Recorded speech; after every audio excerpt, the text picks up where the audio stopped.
Hello friends, a warm welcome to Shorthand Hangover, legal dictation number 1 for various court exams. Get ready? Start. In view of the discussions made above, we have no hesitation in coming to the conclusion that the impugned notices dated 25/9/2020 and the consequential orders of audit dated 12/10/2020 and 13/10/2020 are beyond the period of limitation and are thus without jurisdiction. Stop para. We have already held the impugned notices dated 25/9/2020 to be barred by limitation, and consequently the orders of audit dated 12/10/2020 and 13/10/2020 are also time barred. It is a settled provision of law that question of limitation involves a question of jurisdiction. A plea of limitation is a plea of which concerns the jurisdiction of the court trying the proceeding. Consequently, when an impugned notice or an impugned order is held to be beyond limitation, needless to say, it becomes a notice or an order which is without jurisdiction. Stop para. Under Article 226 of the Constitution, the High Court, having regard to the facts of the case, has a discretion to entertain or not to entertain a writ petition. But the High Court has imposed upon itself certain restrictions, one of which is that if an effective and efficacious remedy is available, the High Court would not normally exercise its jurisdiction.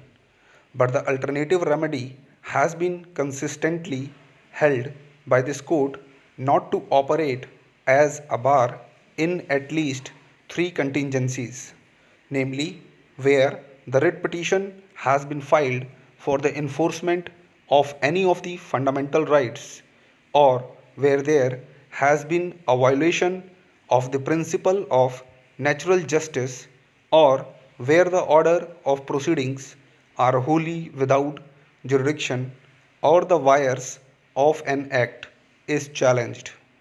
There is a plethora of case law on this point, but to cut down this circle of forensic whirlpool, we would rely on some old decisions of the evolutionary era of the constitutional law as they still hold the field. Stop para.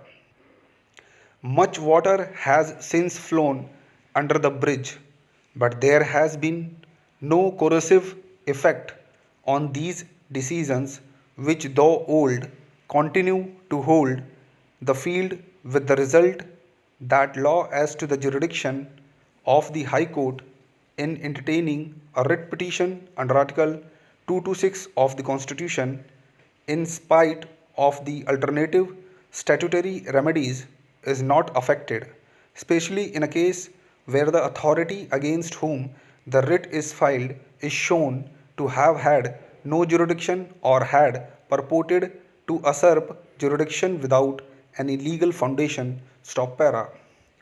In the present case, we have already arrived at the conclusion that the impugned orders of audit were passed in violation of the principles of natural justice.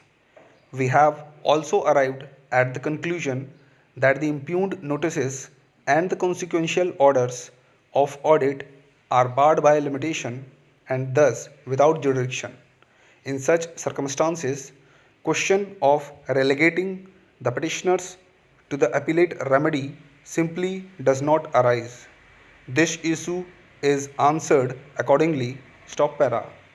Thus, having regard to the discussion made above and the conclusions reached on all the issues as framed above, we answer the final issue framed, namely, whether the impugned notices and the consequential orders are liable to be interfered with by this court under Article 226 of the Constitution of India by holding that the impugned notices dated 25th 9 2020 and the consequential orders of audit dated 12/10 2020 and 13/10 2020 are wholly unsustainable in law. Those are accordingly set aside and quashed. Thus, all the writ petitions are allowed. However, there shall be no order as to cost. Stop. Hope you like the dictation. If you like the dictation, please like, subscribe, share with other. Press the bell icon for more updates. Please join our Telegram group. Link is given in description.